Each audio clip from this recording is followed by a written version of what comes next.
her videos, like looking down on top of it, you can kind of see the ceiling or roof rather of the way that the building was constructed. And then the porches obviously around the walls where, you know, you got columns where you can walk through, like it was like kind of open, not really enclosed. So it was alcoves, it was porches, it was colonnades. All of that is true. So I was like, man, which one is it? Is it a colonnade? Is it a porch? Is all of them? Like when you see the picture, you kind of see what I'm talking about. Or hopefully y'all, I'm going to try to put the links in the description and you can see the videos that I saw where they describe what's to believe to be the most accurate of what was going on at that time. So that is important because here's another thing, right? So it's believed that King Herod, and I'm kind of jumping all over the place, but it's going to make sense. King Herod the Great is said to be the one who built this place, these porches, this alcove area with the pools in it. And it said that he built it because he had his hands and things, of course, for his benefit, because I'll leave it at that, for his own benefits and for the people at that time. It was Jewish people at that time that actually used this particular building or structure as it's called a mikveh, which was used for tons of people to come in and be able to purify themselves in this pool water before the Jewish holidays, like 3 or so different Jewish holidays, so they can make sure that they were considered pure, so they can actually enter into the near temple, right? Because he built it around his temple, Jewish temple. So that's the thing. And the way that this place was actually built, it was, like I said, is these two sides with that middle kind of dividing it in half. There was this higher upper or northern pool where it collected water, and then there was this lower pool area on the other side that was split. And this is the side where it had the steps going down where people go in and purify themselves before they were entering into the temples, right? So on the higher northern side, the water was collected. In order for Jewish people to be purified, in order to be considered purified, to go into these temples, they had to be washed or dipped in water or purified with living water. So the water on this side, which a part of it I still don't quite understand why the water wasn't collecting on that side the way it was on the northern side, because it was higher, I guess. I don't know.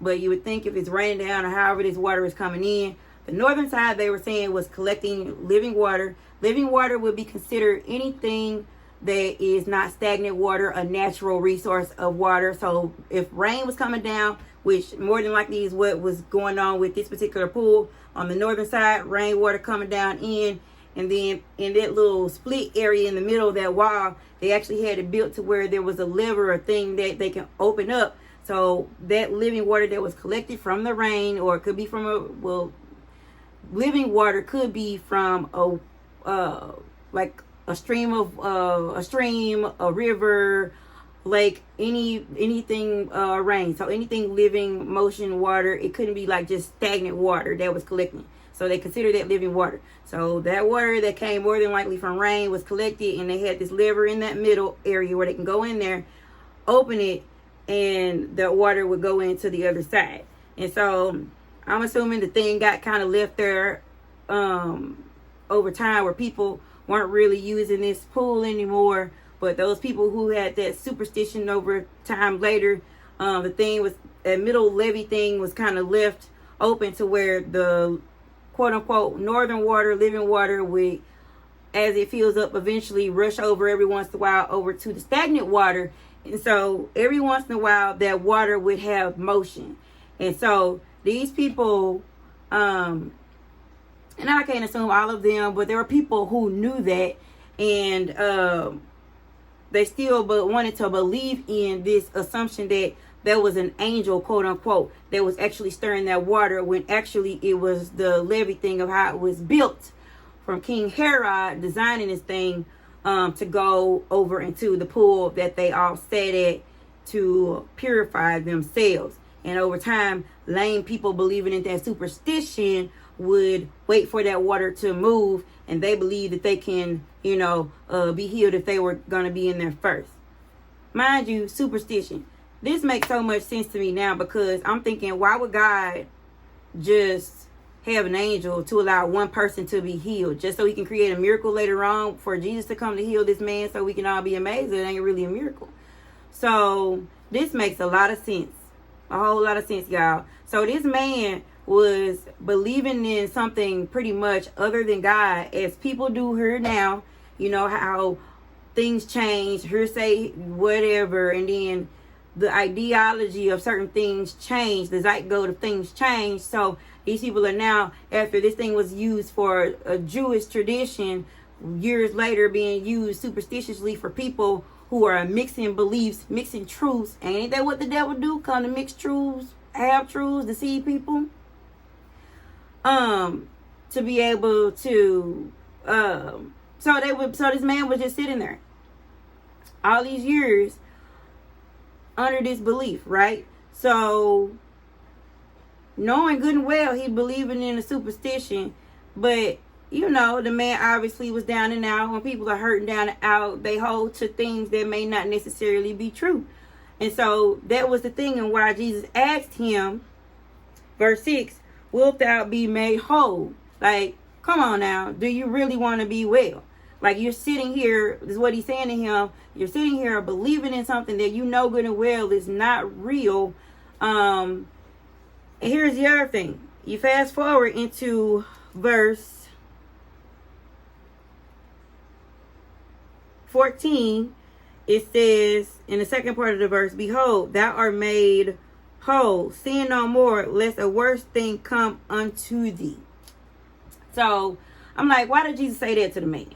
So here's the thing. If this man was believing in a superstition, he's believing in this thing to heal him. In my mind, I'm going to say that feels like you're believing in something other than God to provide you with the power that it does not have to be able to do. Only God has the power to be able to heal you. So instead of this man turning to God, the Almighty, he's turning to superstitious beliefs that we all know are just fake, made up stuff that just allows people to get through the day or whatever situation that it relates to, so they can just feel better about a situation. So he's looking into something that he knows is not real. So in my eyes, and what I believe in the scripture, if you're holding anything above the power of God, you're looking into something other than God. You're making that thing higher than God. I can say a lot about that, but I believe that's the sin that he was talking about when he said go and sin no more.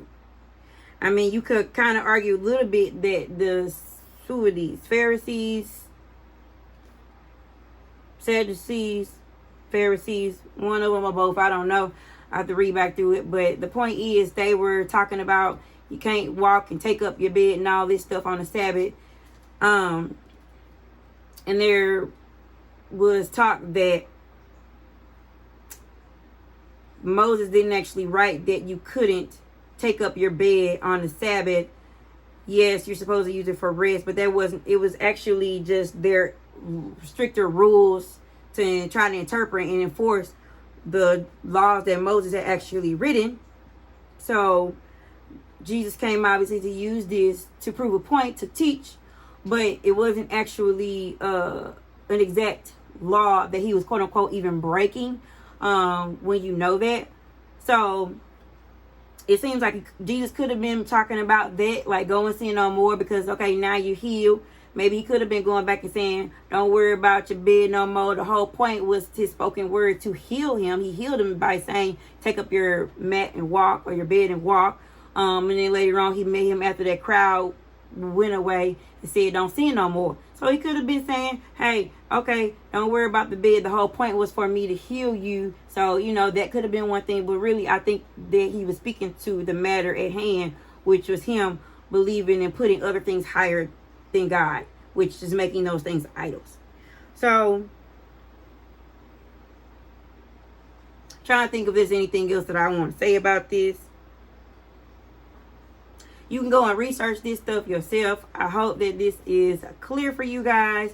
Hope that it was something that helped y'all, like it helped me. It made this so much clearer to me to understand, like, what's the deal with this dude in this water. Oh, also, they actually have located this is the actual site. They've dug it up, excavated it, and you can kind of see a lot of the stairs. And one point of some debates are these steps are actually pretty steep. You see a man in the video, if I get to put the link in there, where the man is climbing up pretty high with these steep steps. They're not like steps that we normally have that are codes and standards today. So if the man was staying there and kind of hard for him to get up, you know, people were saying, I would do anything to try to get there first, and the way that we used to preach about this, thinking that it was actually an angel from God, which just now we just learned that it's not. But these steps were actually also pretty steep, so it would have been really hard for him to be the first person to actually make it in a sense. So yeah, if y'all see that, y'all kind of see, so it kind of makes it a lot clearer to understand. But that ain't the point, because it wasn't God anyway. It was all superstition. This is so awesome to be able to delve into this. You can read it a little bit, like I said, and amplify other versions. So much to be said, and I didn't know King Herod had anything to do with building a pool of Bethesda, but it's pretty awesome. Oh, forgot one thing. One way they were able to really delve into and kind of figure it out, because they compare it to another pool called the pool of Siloam, something like that. And it's basically another pool of the same thing that they know for sure is used for mikvahs, and it's pretty much built similarly to it, like around it or something in the area. I think it was like the one on the north and the other one's on the south, something like that. But it basically makes sense that these pools were used for the exact same thing. They were built the same way. So, you know. All right, y'all. Love y'all, beautifuls. Please don't forget to like, subscribe, comment, share. Let me know what y'all think of this, because this was definitely shocking to me. So I always love the story, but now I know so much more about it. Love y'all, beautifuls. Bye.